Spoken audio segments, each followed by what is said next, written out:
Welcome at IMPAKT Festival. Good afternoon. You're here at the panel discussion Zero Footprint, Zero Change, and my name is Evanne Nowak, and I'm your host this afternoon. As individuals and consumers, we are constantly being told and asked to make choices to minimize our carbon footprint. But what does making green choices actually mean for our planet? We're going to challenge this idea of a zero carbon footprint. Is it actually really something we should strive towards to? And furthermore, what does it mean to live ethically in these disruptive times, complex times in which we are compromised with our intentions and values? Can we escape our complicity and culpability with sites of conflict, with landscapes that are polluted?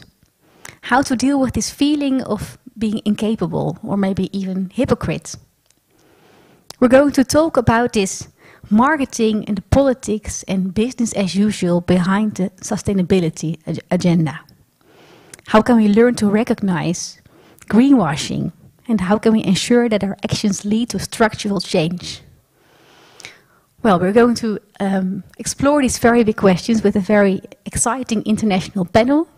We're spread all over the globe right now. We're going to talk with Shivant Jhagroe, Alexis Shotwell and Mel Smets. You're going to listen to 3 short presentations, and afterwards we will have a panel discussion. And you're most welcome to ask your questions through the chat. I will get them right here and we will bring them into the conversation. So right now we're going to our first presentation by Shivant Jhagroe. Shivant is assistant professor at the Institute of Public Administration from Leiden University. He has studied the politics of sustainable city making and the role of big data in renewable energy systems. In his work on climate politics and other sustainability issues, his main focus is on issues of power and inequality. He's going to draw attention how sustainability is linked to different inequalities. And he will advocate for more inclusive and just climate policies and action. Shivant, the floor is yours. Yes, thank you, Evanne. There's a small echo in my voice, so maybe that can be checked, but I'll continue. Good afternoon, and thanks, Evanne, for introducing me and for organizing also this interesting panel as part of the really inspiring festival. And in this short talk, I will argue that sustainability often increases social inequality, and as an alternative I propose an orientation toward justice and decolonization as a way out of extractive neoliberal thinking. And in recent years it has become normal to translate green awareness into sustainable products. Think, for example, about sustainable coffee beans or sustainable clothes we wear. And you have to give it to capitalist creativity, right? They squeeze our climate activism into small packages and sell them in the supermarket. And in many cases, there's a class dynamic at work, right? So low-income households often do not prioritize or can afford sustainable food or expensive solar panels. So in terms of economic inequality, we can see the rise of a rich green class on the one hand and a poorer gray class, so to say, on the other hand. And this is not some dystopian future, but it's happening as we speak. And race also plays a role here. Most sustainable projects in multiracial societies, for example in the Netherlands or other Western European countries, these projects tend to be predominantly white. Whether we talk about governmental projects or local bottom-up initiatives, green, I argue, is often white. People of color often don't have access to professional policy networks and cultural bubbles. So there's a lack of ethnic diversity. And let's be honest, also among climate activist groups and within the broader environmental movement. This in turn creates a kind of color blindness, you could say, when it comes to defining green problems and green solutions. Even though people of color are some of the first to experience pollution and experience the impact of climate change. So what we need to do, I think, is center stage racial inequality in our way of thinking about the climate crisis. And what is true in general, I think, is also particularly true for the so-called green cause. Namely, it's not enough to be non-racist, we have to be anti-racist. And I want to mention another example of what I call green inequality. And I think you all know this, of course, the example, it's the electric vehicle. And many governments, companies, and citizens kind of fetishize this electric car as a green symbol, right? It reduces greenhouse gases.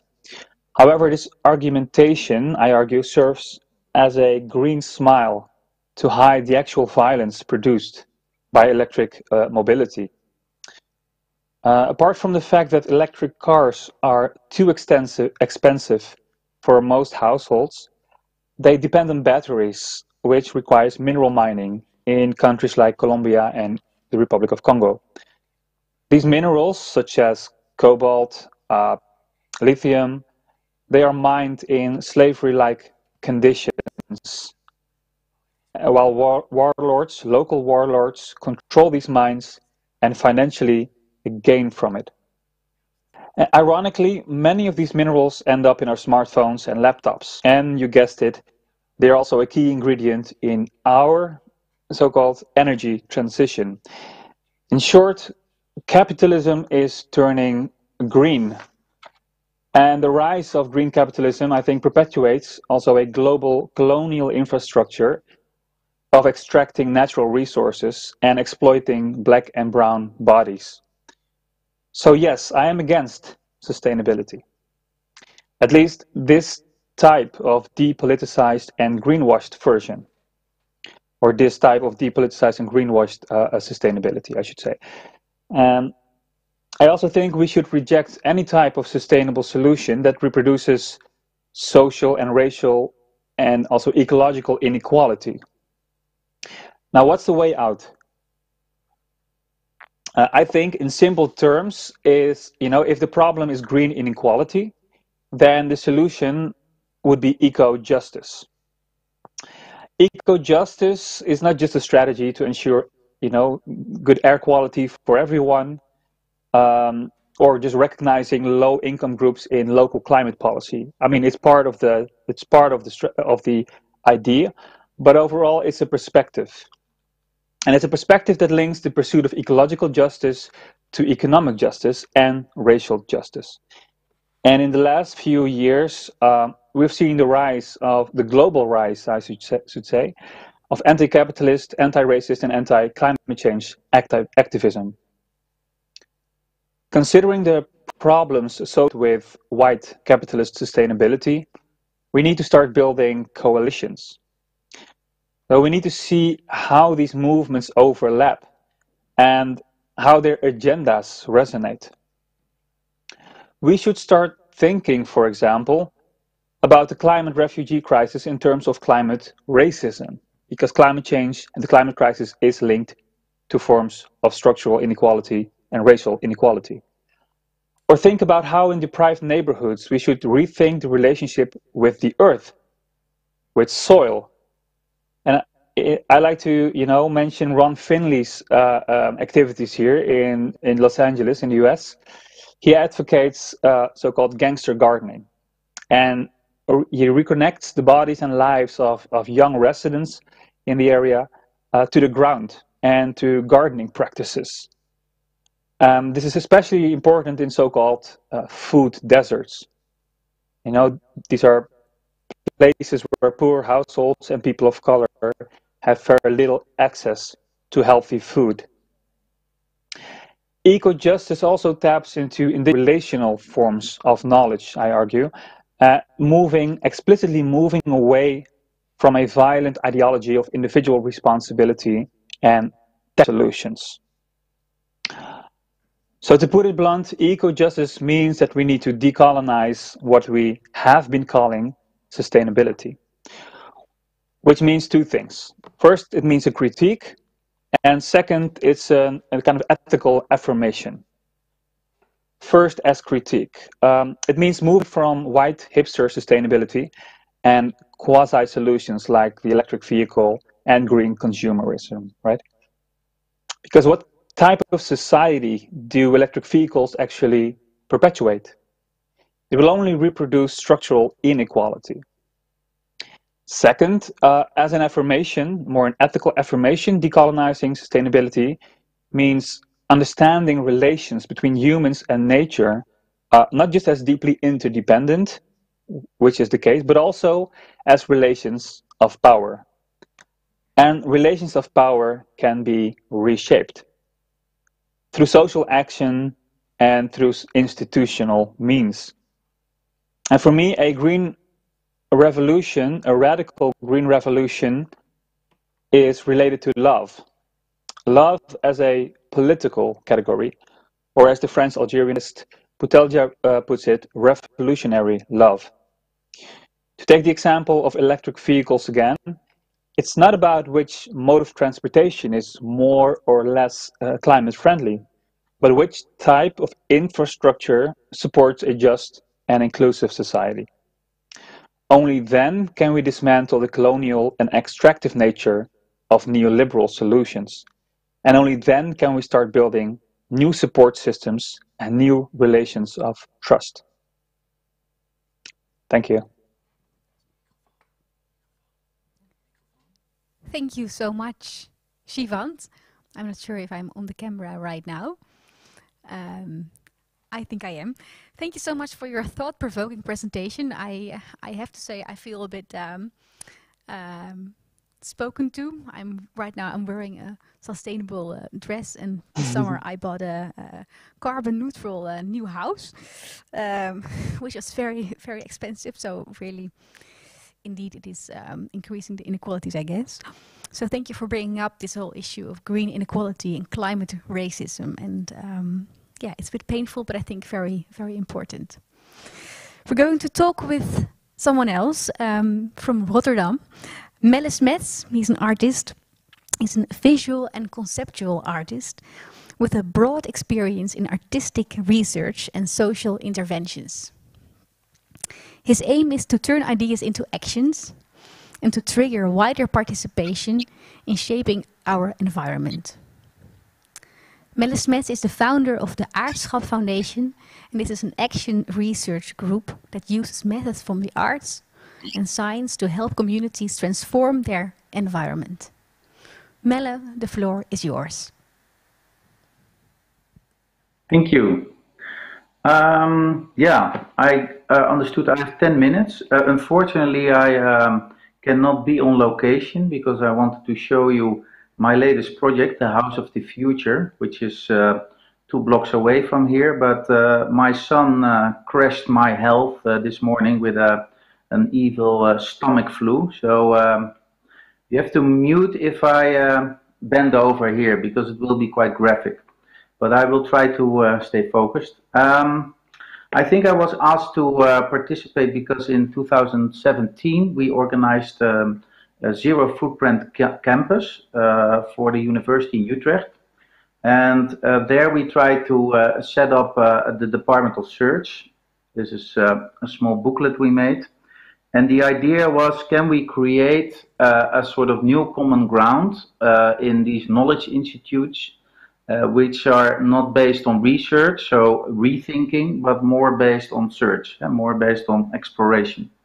And we tried to set it up there because first we were asked to do let's say, to build an artwork for the spatial design of the university. And I think people who once went there know the university quite well. It's notorious because of its very, let's say, technocratic systems. Well, I should not go too deep into it, but you have a lot of space, leftover space, which is forbidden to use.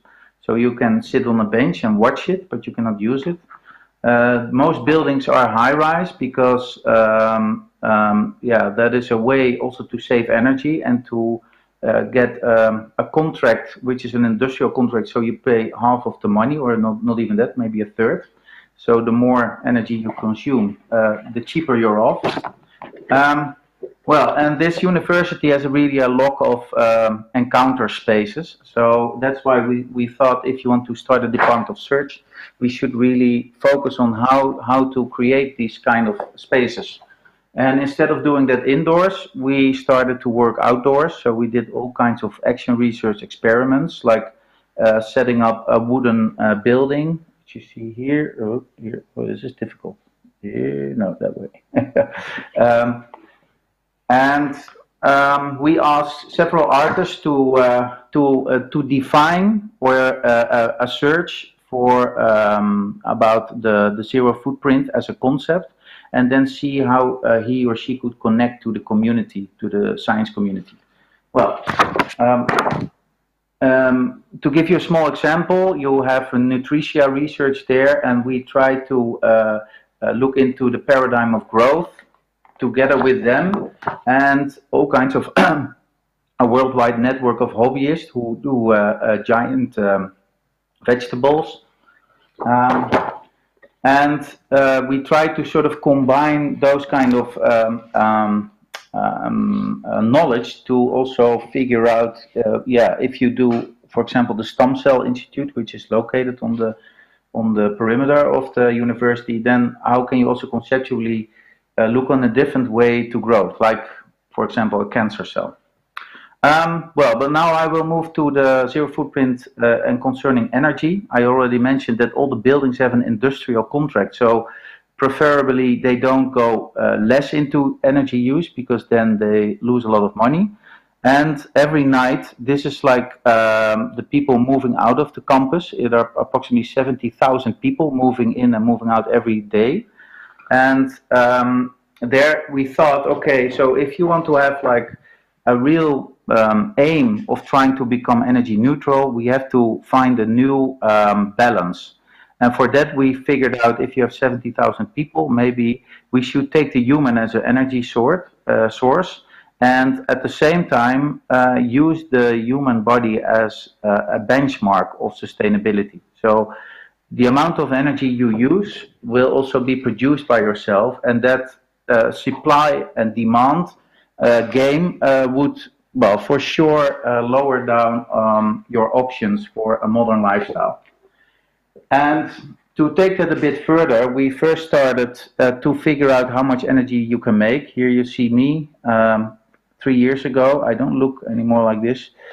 And this is Chris de Decker, and he is the editor of Low Tech magazine, who does research for 15 years now about low-tech solutions as an alternative to high-tech solutions.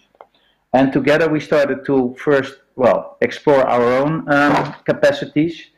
I will not go too deep into that. These were the torture machines were the most energy effective. And we also found out that if you look at people who do this every day, the increase of energy is enormous. So a bodybuilder can become 3 times as strong as a normal person. Well, with that into account, we started to work with all kinds of different departments to figure out, can we create one human-powered student building? And we tried to combine all kinds of knowledge into this research, or search, I should say. And then together with students, we sort of found out, well, how can we do it, basically. I will also keep this short. That resulted in very practical things, like you have to take the staircase again in a building of 22 stories. So we rented out the top floor apartments for 20 euros and the down floor for 400 euros. So 20 euros per storage, in order to have cheaper rent in return of your energy. Well, every household or every room should be basically like a 1.5 hour energy supply you need in order to run all your equipment. So that's quite doable. But the real big issue becomes if you start to talk about showering, for example. So especially the debate between men and women became very sharp here, because you can only have like a a 3-minute shower every 3 days, a hot one, if you would do it solely by human power. If you would do it like a daily shower of 10 minutes, you are training 24 hours in order to make it happen. Then, of course, we need energy floors, floors where we make communal energy. So this is where basically everybody has like a 3-hour daily workout, which is all organized communally. So normally human power plants like sport facilities, they always are focused on individuals. You have to face a wall and feel ashamed. Well, in this world, we are basically doing it all together, which is way more efficient. And on the end, if you also start to do collective cooking, and you have to collective showering and all those things, and we collect also our garbage, then on the end, we figured out we can make a sustainable social housing system for students, where they can live on campus and where they actually don't even need to have a job anymore. And when there's good weather, obviously then the windmills will turn and everybody's free of physical labor, which is never, well, always the case. Well, in order to spark the discussion, we not only did a theoretical research, we also built a human power plant where everybody could join in. And well, it was made by students together with some engineers, so it looked like a do-it-yourself system. But actually, the good thing is that everybody could start chipping in ideas and also help to build. Well, it takes too long to go into that, but on the end we built a battery based on water and air pressure, which also makes it technically possible to also save energy and to work out, for example, during the day, so in the nighttime you can run a refrigerator. Well, now I would like to show you the project I'm working on now. Referring to the speaker before me, I think it's really interesting what you mentioned about how we find an equality, because that is really at stake now. Here you see a neighborhood in Rotterdam. It's called Botu. And this is a neighborhood which is considered, well, concerning the statistics, as a very poor neighborhood, one of the poorest in the Netherlands. And the Dutch government decided for 5 areas in the Netherlands, they will become the guinea pigs in order to start to run a heating network based on fossil fuel from the harbor, which has obviously a lot of extra heat, and then make it into a hot tube which runs through these neighborhoods. And the perverse thing is that once they did the contract with Mitsubishi in 2006, Mitsubishi demanded that for the investment they would do to build this infrastructure, they get a monopoly until 2045 in order to be the only supplier of energy. And then, as a minimum of benefit, they will ask 7% of profit out of this infrastructure system. So that will mean that 7% of the income will go directly to Japan, and then that means that this neighborhood or the people who live there are actually becoming the product. So we try to figure out, okay, can we take it to another level and then see, yeah, can we do it ourselves? So first we did the math of if you would make it like some pillars, so solar system, but then if you would have like the normal use of energy now, you would basically build a sunroof all over the whole neighborhood, so no sunlight would come down on the neighborhood anymore. So that was a bit extreme. And then we thought, okay, we should really go back to the roots. So how can we combine human energy with something which is also completely criminalized, the fire. The fire used to be the most democratic way of making energy, and yeah, nowadays it is forbidden actually to use the fire. So we try to bring it back into the neighborhood. Well, I will not go into every collage, but every collage we make also with neighbors, which is a very diverse neighborhood. So people from all over the world are living in this neighborhood, and they all bring in their ideas from their background or from their experience in life. And in that way, we basically redesigned the whole neighborhood as a human-powered neighborhood, combined with the elements. And well, obviously, you get to a much different street view. Here you see one of the collective ovens, which will be hopefully built soon. And to the ovens, you actually connect all the things like a public bath or a way to clean. And the collective fire is actually owned and managed by the neighborhood. So everybody, in that sense, has a communal use of this fire. Well, right now we are focusing on a house. So we will build a house of the future where basically we don't need the energy supply anymore from the big companies. And it's completely self-sustainable. And well, this is also developed and designed by people from the neighborhood, in collaboration with engineers and well, designers and people who we can bring in order to make an appealing design, which also will work. And hopefully we will build it upcoming year, and then everybody is welcome to test a human-powered house of the future by themselves, because the only thing you really change is learn by doing, and getting back to our own energy as a benchmark for a sustainable world. I think I'm out of time. I don't know, but I guess I made my point here. Thank you. Thank you, Melle. Thank you, Melle. That was a really disruptive, provoking a lot of ideas, and it really made me smile a lot. I would love to stare longer to your collages to really see what is all happening there. And well, I'm really looking forward to talk further about it. But first, we're going to our last guest, all the way from Canada, and we're going to talk with Professor Alexis Shotwell. She's professor at Carleton University in Ottawa, in Canada, and her academic work addresses impurity, environmental justice, racial formation, disability, unspeakable and unspoken knowledge, sexuality, gender, and political transformation. Well, her political work focuses on queer liberation, indigenous solidarity, and feminist community education. So it's a really wide range. She also gives workshops on reducing suffering in her writing and teaching practices.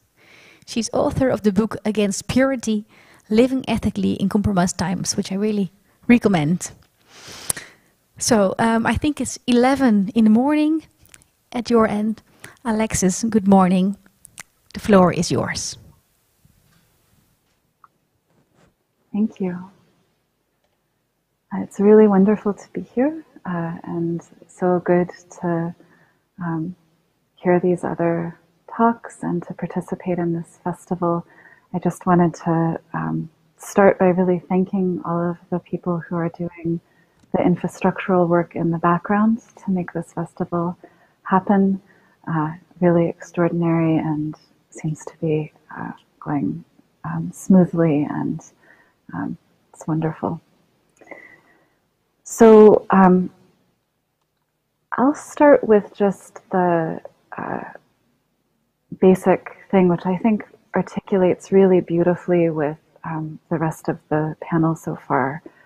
Let's see if the clicker is going to work. Yes. So one sort of theoretical or philosophical place for us to start, I think, is with identifying individualism as a problem.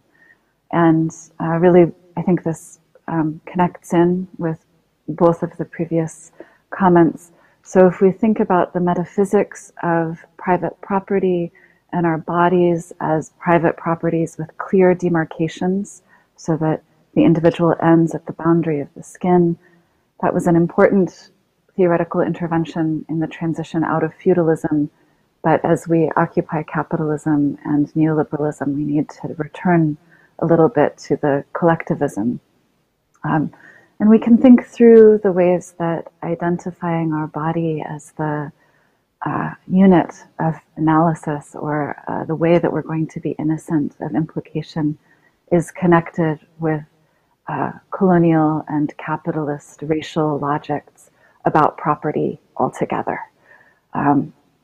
So who can own things, who is owned?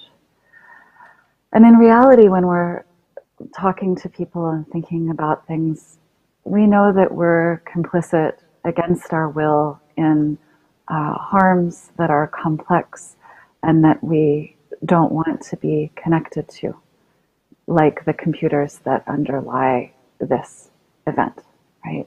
Everyone actually knows that. But if the theory of change that we come to out of that is based on the idea of heroic personal martyrdom, we're not just going to be wrong about what kind of world we can make, we're also going to be really ineffective. So if we start from the footprints to come to the topic of this talk today, we can start with the idea that purity is impossible and we don't want it anyway. We can start with feeling that because we have bodies, because we're waste stations in energy use and waste production, we're entangled with the world, we're completely dependent on its generosity, and that this is actually a kind of joyful possibility for us. So the sun gives us so much energy, like we can never be a closed system. And that doesn't have to be a relation of extractive use. It can be a relation of responsibility. So we can go back over and over again to understanding that the idea of zero footprint is a lie that has the material result that the effects of the lie are transferred downstream, away from the rich, away from the white people, and placed somewhere else, right? Which is rapidly coming toward the rich and the white people and the West and the North. But what happens after that? What do we do after we recognize that lie? So I begin in my work from this idea of constitutive impurity. And the idea that precisely because we leave footprints, we're connected, and all of those sites of entanglement are starting points, are places where we can begin to have responsibility. So ethics, how we respond to the world, begins from non-ideal choices. So we can talk about it in philosophy. Ideal theory is, if we take away everything that's actually happening, what would be the right thing to do? I think in ethics, we actually start from never being able to take away everything that's happening, always starting from the non-ideal, where we actually are. And when we start there, we can say that our complicity can be a starting ground for solidarity that's oriented away from individual purity and towards collective action. So we can go for an ethics and a politics of imperfection. My colleague and a co-researcher on an oral history project, Gary Kinsman, calls this taking up a politics of responsibility. So he says, those of us in oppressing positions can recognize our own implication within and responsibility to actively challenge relations of oppression. So the difference between a politics of purity and a politics of responsibility is that a politics of purity is based on individual uprightness. Did I do everything? I mean, I too am wearing a recycled, actually technically green shirt that was made from previous shirts. I too, all of the things that we do, right?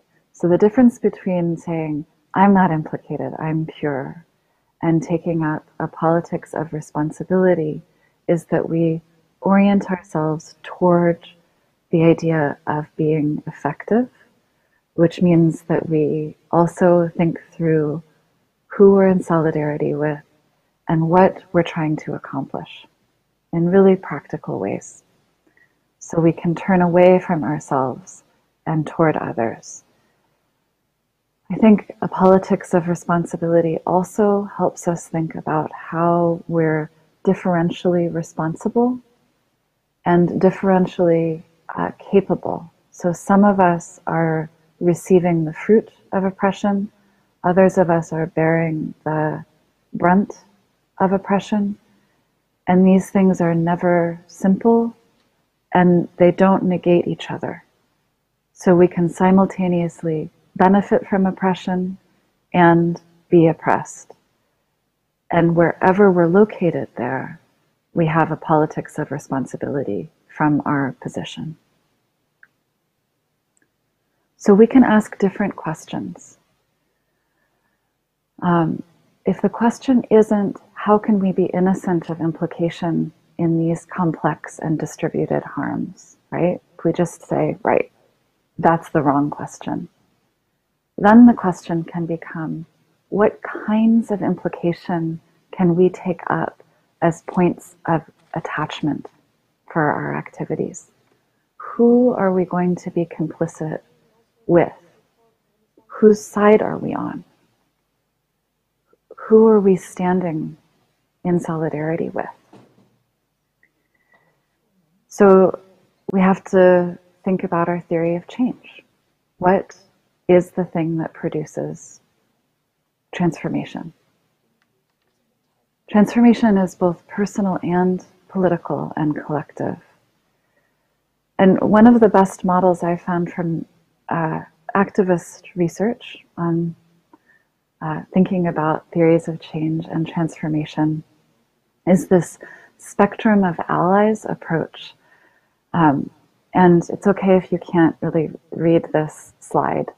The basic idea here is that usually, often, when we're doing political work, we find the person who is our enemy, and it's appropriate to identify our enemies. So they're the person who disagrees with us most strongly. So if we think we should have open borders and free movement of people, our enemy is someone who thinks we should have closed borders and that it is appropriate and good to kill or indefinitely imprison anyone who crosses those borders without papers. So if the theory of change we have is, I'm going to confront those people and fight with them about it, we're not actually going to get very far. The spectrum of allies approach says, identify all of the people that are in between those points of view. So in the middle is someone who's just neutral. On this side is someone who hasn't really thought about it before. On this side is someone who has thought about it, but they don't have any idea how to take action with migrant justice solidarity. And the spectrum of allies approach is, let's just move people a little bit toward action. So if someone is, holds this view, let's imprison people in concentration camps forever for having no papers and moving across a border, we just want to move them to thinking, maybe we shouldn't imprison them at all, or maybe we shouldn't imprison them forever. So the spectrum of allies approach doesn't assume that you're all wrong or all right. It assumes that everyone can move. But it takes a stake, and it says, we know which place we want people to move, and we can say why, and we can help them feel why, and we can show them steps within the complicity and within being implicated toward a different world that isn't ever going to be based on purity, but is maybe going to allow us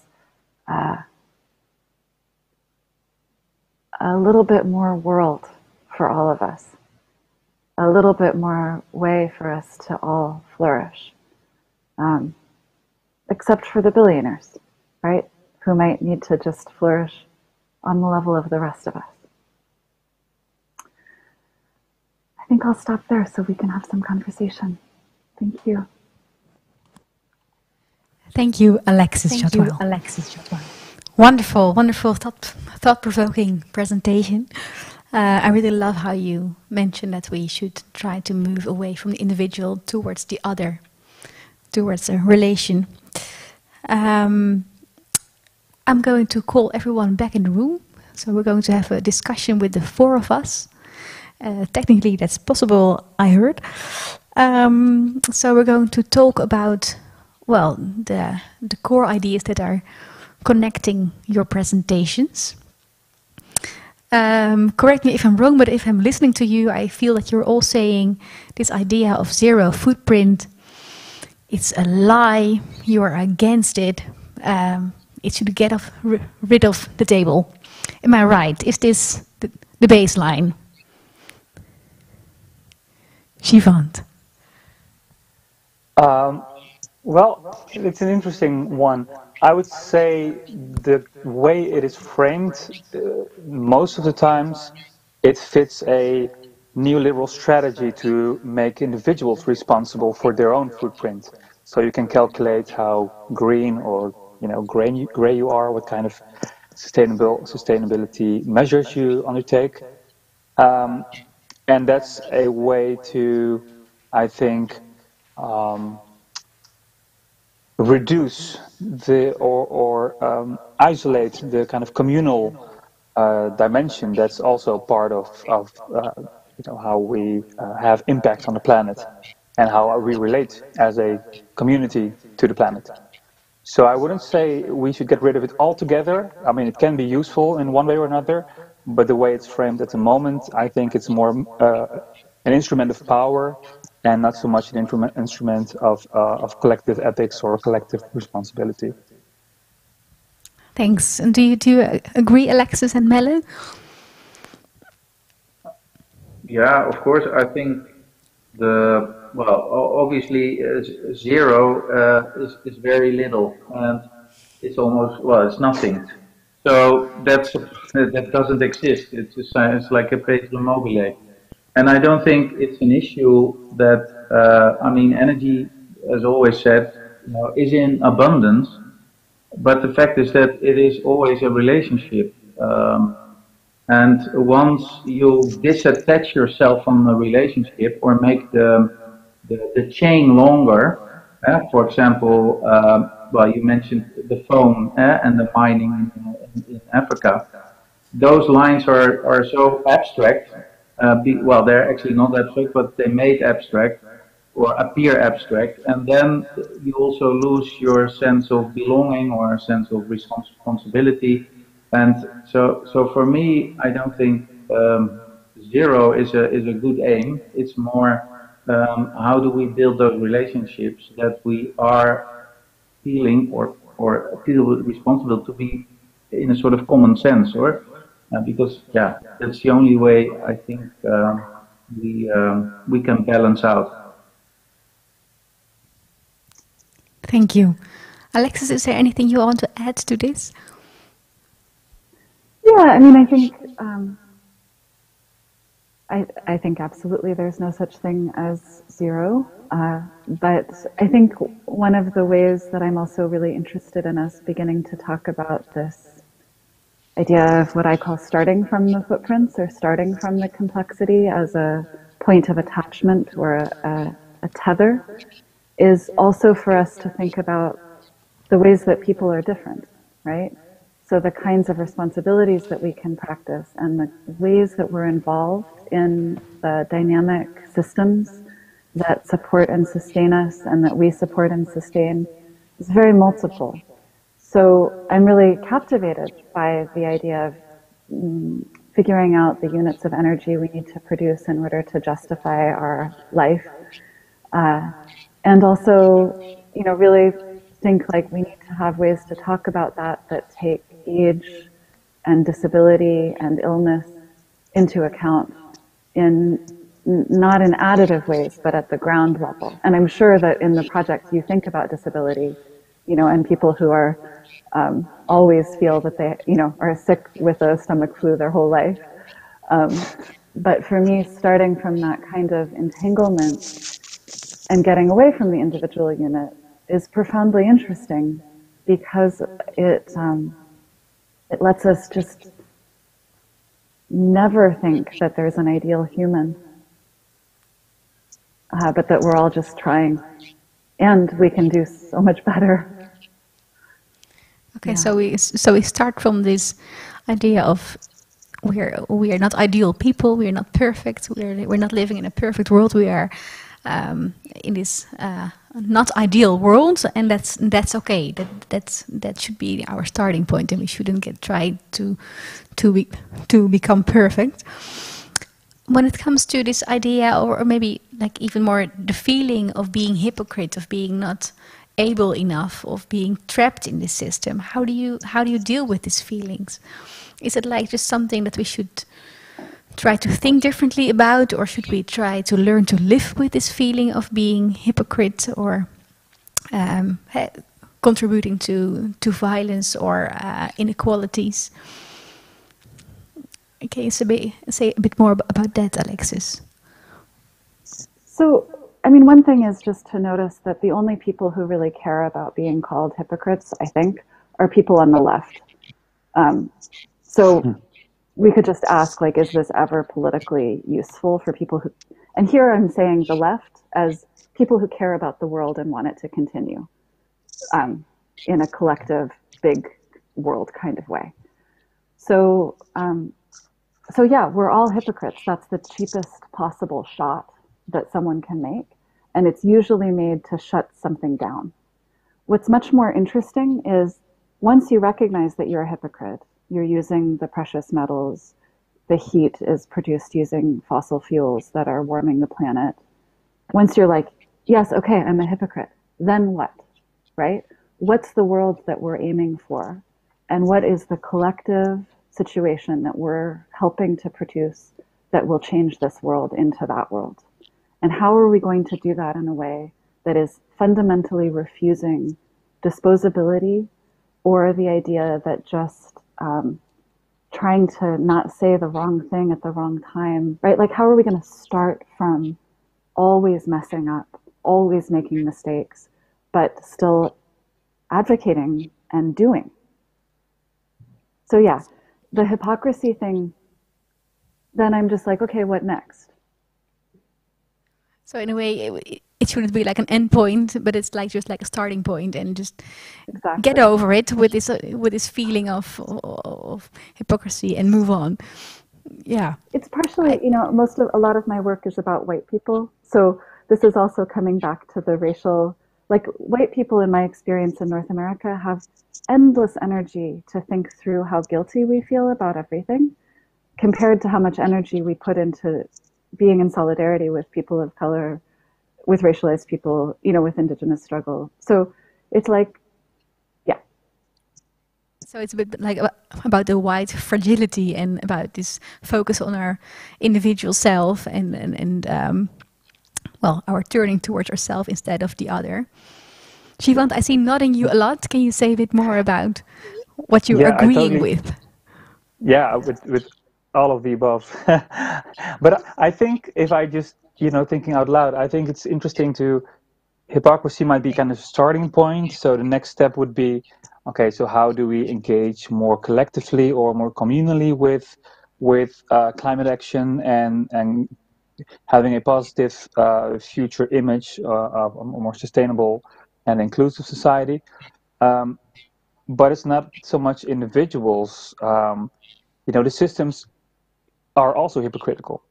So, the economic systems, for example, economic system presents itself as a growth machine or welfare for all, while on the ground it kind of perpetuates inequality. So I think we should always, at least that's how I look at it, we should always be careful in terms of individualizing these issues and taking a system perspective, which allows us to look at the broader relations of power that kind of shape the so-called hypocrisy that is there. I mean, it doesn't you know, we as humans, we act based on the infrastructure and the systems that shape us. Thanks. Thanks a lot. In the meantime, I'm also getting questions from the audience, so maybe it's nice to go to one of the questions. Laura is here with us. Hi, Laura. I'm going to read one of your two questions, and this question is directed to Shivant. Shivant, climate movements like Extinction Rebellion, they are striving to increase their inclusivity in their national branches, however, with very little success.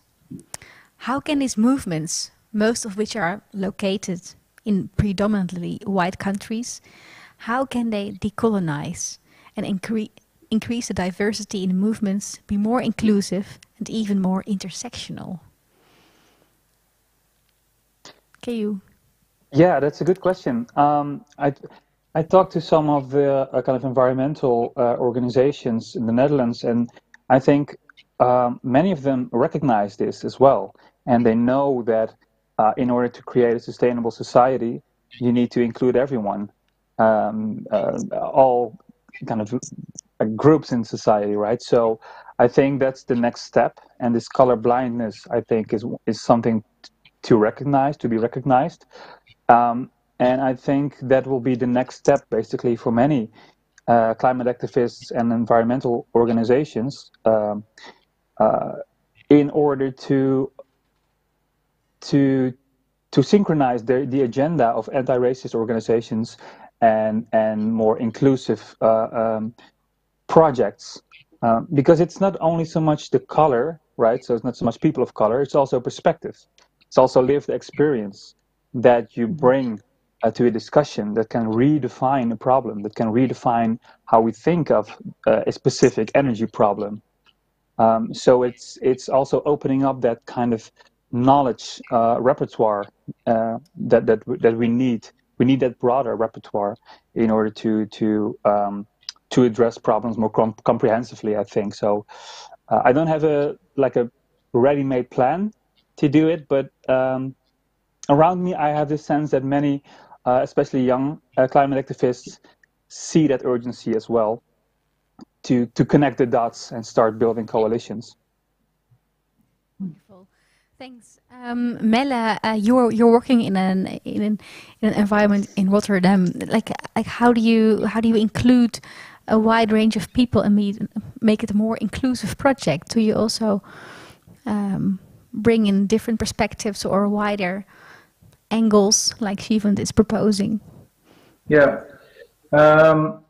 Yeah, we do that basically by not designing anything, but try to have like an open sleeve, and it's all based on building things. So we do things. So right now we just built a corsi. Corsi is like a table with a big blanket. So basically, if you sit together on the corsi, then you are into bed with each other, and the legs are heating up the are heating up the people. So that's a very ancient thing from Iran. And then by just building that, people from all over the place, they recognize that idea, and then they say, oh, but we do it differently. And then we basically prototype all of that, and then try to spark a discussion. Okay, what works best in this specific place? So then it's all making everybody part of that discussion, but also everybody is able to chip in into this process. And on the other side, we also take, let's say, from a high end, or high end would be already a wrong word, more from policy making, people from the net. So the owners of the electricity net, they also are allowed to come in and ask their insecurities or ask their questions about, how do people want to proceed? Are they scared? Or so all those questions. Which they can't ask themselves because they don't own the trust. And I think by building that level playing field, which is hard work because that means you have to be there every day, you have to be open-minded for everybody, It's not always constructive and it goes all over the place, but at the same time, I think that's the only way to build a common goal. And obviously now I'm working in a very rigged situation because the plans are already made and the concessions are already sold. So basically the people are sold out, and that's a, well, that's a big issue we bring it to the table. That's the first thing we do. So we're not trying to hide agendas. It's more like showing agendas and give people the chance to defend it or to, you know, put it in perspective. And Thanks. that, I think, is the only way.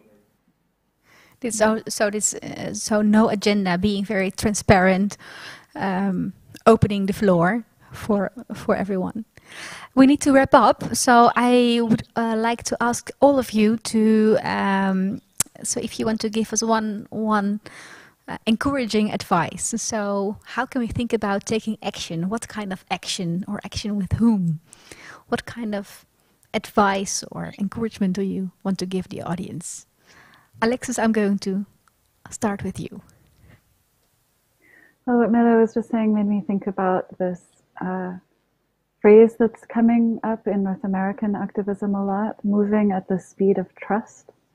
So finding the ways that we can be trustable, trustworthy, and also that we can find people to be in that kind of ongoing relation with. And I think also it's just very brave to say, this is the kind of world I want, and I'm going to start working with other people for it. So having that outward turning and connective quality is very life-giving, especially right now when many of us are pretty isolated as a way of being in solidarity during the pandemic.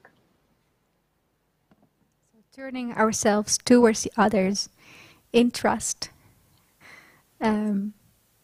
speaking up your intentions. Thanks. Melle, what do you want to advise? Maybe you can try to put it in one phrase, because we've only 1 minute left for the whole program. Oh, okay. Well, I would love to see in the Excel sheet of governance an extra column which says commoning, because I think there's no word in our policy bureaucratic world for that. We individualize everything, and the only collective is like the state itself and a market. And I think we are desperate in need for that third column. Thanks. A new word, a new category. Thanks a lot. Shivant, you can close. Yeah, very quickly. I think whenever, just to add to what has been said, whenever you are in a room and more than 80% of the people agree with you, then you need to get out of there. You want to stay in touch with people outside your perspective, outside your bubble, outside your comfort zone, in order to get the dialogue going, to learn from, and to also reach out to different groups. I love that. Thank you all for your disruptive, encouraging ideas. Thank you, the audience, for watching this panel discussion. Please stay around at the online festival. There are many more other events going on for this afternoon and evening, and tomorrow there's a whole day of festival as well. Thank you, Shivant, Alexis, and Melle. Thank you for your insights.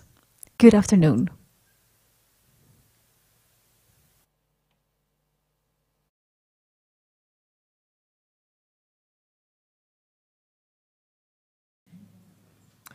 So, hi everybody, welcome back to